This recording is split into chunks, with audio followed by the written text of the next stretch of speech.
Reporter SIT's big exclusive. ശബരിമലയിലെ സ്വർണ്ണക്കൊള്ളയ്ക്ക് തുടക്കമിട്ടത് 2019 Devaswom board ഭരണസമിതി എന്ന രേഖകൾ. കട്ടളപ്പാളിയിൽ സ്വർണം പൂശാൻ ഉണ്ണികൃഷ്ണൻ പോറ്റിയോട് ദേവസ്വം ബോർഡ് അങ്ങോട്ടാവശ്യപ്പെട്ടു. ഈ ഉത്തരവാണ് വൻ കൊള്ളയ്ക്ക് വഴിയൊരുക്കിയത്. 2019 മാർച്ച് 20 ഇറക്കിയ ഉത്തരവിന്റെ പകർപ്പ് റിപ്പോർട്ടർ പുറത്തുവിടുന്നു. പ്രേക്ഷകരെ തീയതി ശ്രദ്ധിക്കണം. 2019 മാർച്ച് 20. ഈ ദ്വാരപാലക ശില്പപാളികൾ കൊണ്ടുപോകുന്നത് 2019 ജൂലൈ മാസത്തിൽ. അപ്പോൾ അതിനു മുൻപ് തന്നെ ദേവസ്വം ബോർഡ് ഉണ്ണികൃഷ്ണൻ പോറ്റിയെ ബന്ധപ്പെട്ട് അങ്ങോട്ട് ഈ കട്ടളപ്പാളി പൂശുവാൻ വേണ്ടി ആവശ്യപ്പെടുകയായിരുന്നു. ഓർമ്മിക്കണം, കട്ടളപ്പാളി പൂശുന്നതിൽ അതുവരെ ഉണ്ണികൃഷ്ണൻ പോറ്റിയോ മറ്റാരെങ്കിലും നേരിട്ട് ഇടപെട്ടതായിട്ട് അറിവില്ല. ആദ്യം ഈ ഫയൽ നീങ്ങിത്തുടങ്ങുന്നത് ദേവസ്വം ബോർഡിന്റെ ഭാഗത്തു നിന്നാണ്. ഉണ്ണികൃഷ്ണൻ പോറ്റി അങ്ങോട്ട് സമീപിക്കുകയായിരുന്നില്ല. പകരം ഈ 2019 മാർച്ച് മാസത്തിലെ ദേവസ്വം ബോർഡിന്റെ പ്രൊസീഡിങ്സ് പ്രകാരം ദേവസ്വം ബോർഡ് ഉണ്ണികൃഷ്ണൻ പോറ്റിയെ സമീപിക്കുകയായിരുന്നു. ഈ കട്ടളപ്പാളിയിലെ സ്വർണം പൂശാൻ വേണ്ടി ആരു പറഞ്ഞിട്ട്, ആരുടെ നിർദ്ദേശാനുസരണം? റഹീസ് റഷീദും TV പ്രസാദും നമുക്കൊപ്പം ചേരുന്നുണ്ട്. റഹീസ്, TV പ്രസാദ്, ആദ്യം റഹീസിലേക്ക്. റഹീസ്, വളരെ പ്രധാനപ്പെട്ട ഒരു വിവരമാണ് നമ്മൾ പ്രേക്ഷകരുമായി പങ്കുവയ്ക്കുന്നത്. ഈ ശബരിമലയിലെ കട്ടളപ്പാളിയിലെ സ്വർണം അടിച്ചുകൊണ്ട് പോകാൻ ഉണ്ണികൃഷ്ണൻ പോറ്റിക്കിടയായത് ദേവസ്വം ബോർഡ് അങ്ങോട്ട് സമീപിച്ചതിൽ ആണ് എന്നാണ് നമ്മൾ മനസ്സിലാക്കുന്നത്. അതായത് ഈ സ്വർണ്ണക്കൊള്ളയുടെ തുടക്കം എവിടെന്ന് നമ്മൾ അന്വേഷിച്ചു വന്നാൽ ദേവസ്വം ബോർഡ് 2019 മാർച്ച് മാസം ഇറക്കിയ ഈ ദേവസ്വം ബോർഡിന്റെ പ്രൊസീഡിങ്സും തുടർന്ന് സെക്രട്ടറി ഇറക്കിയ ഉത്തരവുമാണ് നമ്മുടെ മുന്നിലുള്ളത്. എന്നുവെച്ചാൽ ദേവസ്വം ബോർഡാണ് ഉണ്ണികൃഷ്ണൻ പോറ്റിയെ വിളിച്ചിരിക്കുന്നത്, ബന്ധപ്പെട്ടിരിക്കുന്നത് എന്നത് വ്യക്തമാവുകയല്ലേ റഹീഷ്? Good morning Arun. ഏറ്റവും പ്രധാനപ്പെട്ട ആ വിവരം നേരത്തെ അരുൺകുമാർ പറഞ്ഞത് തന്നെയാണ്. കാരണം സ്വർണ്ണക്കൊള്ളയ്ക്ക് തുടക്കമിട്ടത് സന്നിധാനത്ത് നിന്ന് ചെന്നൈയിലേക്ക് കട്ടളപ്പാളി കൊണ്ടുപോയതോടുകൂടിയാണ്.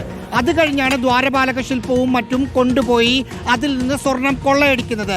ആ കൊള്ളയ്ക്ക് തുടക്കമിട്ടത് ദേവസ്വം ബോർഡ് തന്നെയാണ് എന്നതാണ് 20 മാർച്ച് മാസം 2019 മാർച്ച് മാസം 20-ാം തീയതി പുറത്തിറക്കിയ ഉത്തരവിൽ നിന്ന് വായിച്ചെടുക്കാവുന്നത്. ആ ഉത്തരവിൽ കൃത്യമായി പറയുന്നുണ്ട്, ഉണ്ണികൃഷ്ണൻ പോറ്റിയോട് തിരുവിതാംകൂർ ദേവസ്വം ബോർഡ് അങ്ങോട്ട് സമീപിച്ച് കട്ടിളപ്പാളയിൽ സ്വർണം പൂശി നൽകാൻ കഴിയുമോ എന്ന് ചോദിക്കുകയാണ്. അതിന് സമ്മതം മൂളുകയാണ് പോറ്റി. അതിന് സമ്മതം മൂളിക്കഴിഞ്ഞിട്ടാണ് സ്വർണത്തിന്റെ കട്ടിളപ്പാളികൾ ചെമ്പെന്ന് രേഖപ്പെടുത്തി പോറ്റിയുടെ കൈവശം ചെന്നൈയിലേക്ക് കൊടുത്തുവിടുന്നത്.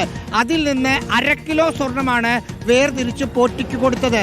അതായത് ഇതുവരെ ഉള്ള പലതരത്തിലുള്ള ഗൂഢാലോചന മൊഴികളും ഉണ്ണികൃഷ്ണൻ പറയുന്നത് സ്ഥിരീകരിക്കാം അങ്ങനെയാണെങ്കിൽ. കാരണം പോറ്റി അങ്ങോട്ട് സമീപിച്ച് ഏതെങ്കിലും തരത്തിൽ കള്ളക്കളി നടത്തിയതല്ല എന്നതാണ് ഇപ്പോൾ നമ്മൾ സ്ക്രീനിൽ കാണിക്കുന്ന രേഖകൾ പ്രകാരം മനസ്സിലാക്കുന്നത്.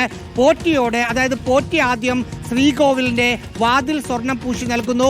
വാതിൽ അവിടെ സ്വർണം പൂശി വെക്കുകയും അതിൻ്റെ ഇരുവശമുള്ള കട്ടിളയ്ക്ക് ചെമ്പ് നിറമായി ഇരിക്കുന്നത് കൊണ്ട് ഭംഗിയില്ല എന്ന് ദേവസ്വം ബോർഡ് നിഗമനത്തിലെത്തുകയാണ്.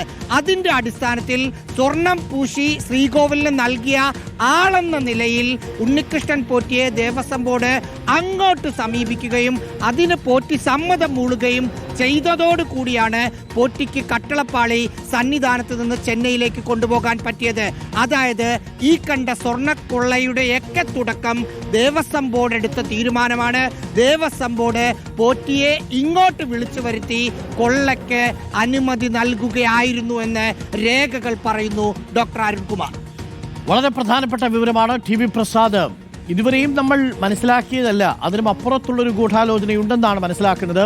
ഈ സ്വർണ്ണപ്പാളിയിൽ, കട്ടളപ്പാളിയിലാണ് ദേവസ്വം ബോർഡിനെ പ്രതി ചേർത്തിരിക്കുന്നത്. ദ്വാരപാലക ശില്പപാളികളിൽ ഇനിയും പ്രതി ചേർത്തിട്ടില്ല എന്ന സാഹചര്യത്തിൽ കൂടിയാണ് നമ്മളുടെ ഈ വിവരം പുറത്തു വരുന്നത്. ഈ ഉണ്ണികൃഷ്ണൻ പോറ്റി ഈ കഥയിലേക്ക് ആദ്യം രംഗപ്രവേശം ചെയ്യുന്നത്, സ്വർണ്ണക്കൊള്ളയിലെ കഥയിലേക്ക് രംഗപ്രവേശം ചെയ്യുന്നത് ദേവസ്വം ബോർഡിന്റെ ക്ഷണമനുസരിച്ചാണ് എന്ന് പറയേണ്ടി വരും അല്ലേ TV പ്രസാദ്? ഉറപ്പായും അരുൺ, അത് തന്നെയാണ് ഈ രേഖകൾ വ്യക്തമാക്കുകയും ചെയ്യുന്നത്. നമ്മൾ തുടക്കത്തിൽ തന്നെ സംശയിച്ചിട്ടുണ്ടായിരുന്നു അരുൺ, ഉണ്ണികൃഷ്ണൻ പോറ്റിക്ക് മാത്രമായി ഇങ്ങനെയൊരു സംവിധാനം ചെയ്യാൻ കഴിയില്ല എന്ന്.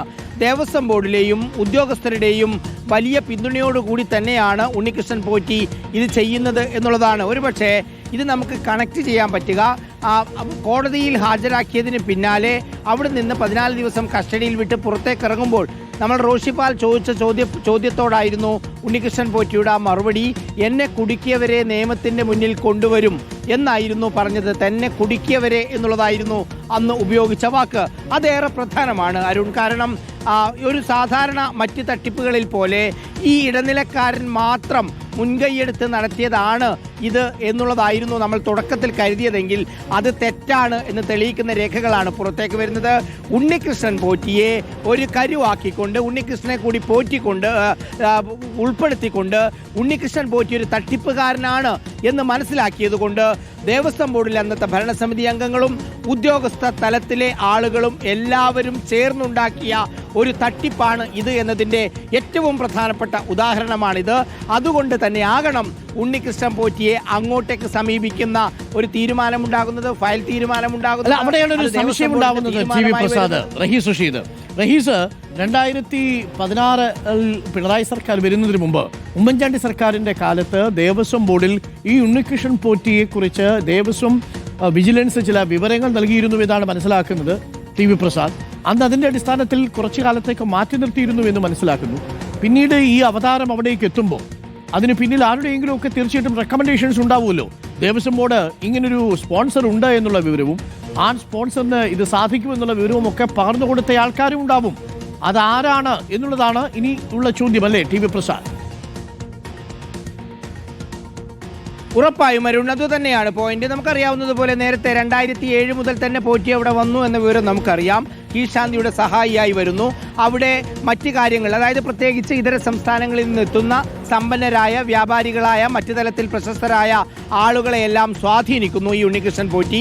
അവർക്ക് ശബരിമലയിൽ വേണ്ട കാര്യങ്ങൾ ചെയ്തു കൊടുക്കുന്നു. ഒരു സമ്പത്തുള്ള ആളെ സംബന്ധിച്ച് ഏറ്റവും പ്രധാനമാണ് അവർ അവിടെ ദർശനം നടത്തുന്ന സമയത്ത് അതിന് സൗകര്യം ഒരുക്കി കൊടുക്കുക എന്നുള്ളത്. അതായിരുന്നു പോറ്റിയുടെ ആദ്യത്തെ പണി. ആ സമയത്ത് 5000, 10000 അങ്ങനെയൊക്കെ വാങ്ങി പിന്നെ വലിയ കച്ചവടത്തിലേക്ക് പോറ്റി കടന്ന സമയത്തായിരിക്കണം ഒരുപക്ഷെ പോറ്റിയെ കൊണ്ട് ഇത് ചെയ്യിക്കാൻ കഴിയും എന്ന് അന്നത്തെ ദേവസ്വം ബോർഡിലെ ഭരണസമിതി അംഗങ്ങളും ഉദ്യോഗസ്ഥരും കരുതിയിട്ടുണ്ടാവുക. അതുകൊണ്ട് തന്നെ ആയിരിക്കണം പോറ്റിയെ ഒരു ടൂളായി ഉപയോഗിച്ചിട്ടുണ്ടാവുക. ചുരുക്കത്തിൽ അരുൺ, ഇത് എല്ലാവരും ചേർന്നുള്ള ഒരു വലിയ തട്ടിപ്പാണ്. പക്ഷെ നിലവിൽ ഉണ്ണികൃഷ്ണൻ പോറ്റി എന്ന നിലയിൽ പ്രത്യേക അന്വേഷണ സംഘം ഫോക്കസ് ചെയ്യുന്നു. നമ്മുടെ വാർത്തകൾ വരുന്നു. അതിന്റെ മുകളിലേക്കാണ് പോകേണ്ടത് അരുൺ. ഒരു കാര്യം ഉറപ്പാണ്, പോറ്റിക്ക് മാത്രമായി ഈ കൊള്ള അവിടെ നടത്താൻ കഴിയില്ല. ഇപ്പോൾ പറഞ്ഞത് തന്നെയാണ് അതിലെ പോയിന്റ്. പോറ്റിയെ കൊണ്ടുവരികയായിരുന്നു എന്നുള്ളത്. Okay, thank you TV. Prasad. ചുരുക്കത്തിൽ പറഞ്ഞാൽ അടുത്ത ഒരു മണി ഹീസ്റ്റ് സീരീസ് പോലെ ഒരു സീരീസ് ഉണ്ടാക്കാൻ പറ്റുന്ന കഥയാണ് ശബരിമലയിൽ നിന്ന് കേൾക്കുന്നത്. ലൂവ്രി മ്യൂസിയത്തിൽ നെപ്പോളിയന്റെ ആഭരണങ്ങൾ തട്ടിക്കൊണ്ടുപോയത് 4 മിനിറ്റ് കൊണ്ടാണ്. പക്ഷേ ഇവിടെ മാസങ്ങളെടുത്തുള്ള ആലോചനയാണ്. ശബരിമല പോലെ ഒരു തീർത്ഥാടന കേന്ദ്രത്തിൽ നിന്ന് സ്വർണവും കട്ടളപ്പാളിയും വാതിലിലെ സ്വർണവും ഒക്കെ അടിച്ചുകൊണ്ട് പോയതെന്നാണ് മനസ്സിലാക്കുന്നത്. എന്തായാലും ഗൂഢാലോചനയിൽ ദേവസ്വം ബോർഡിന് കൈകഴുകാൻ പറ്റുമോ എന്നുള്ളതാണ് പ്രധാനപ്പെട്ട ചോദ്യം.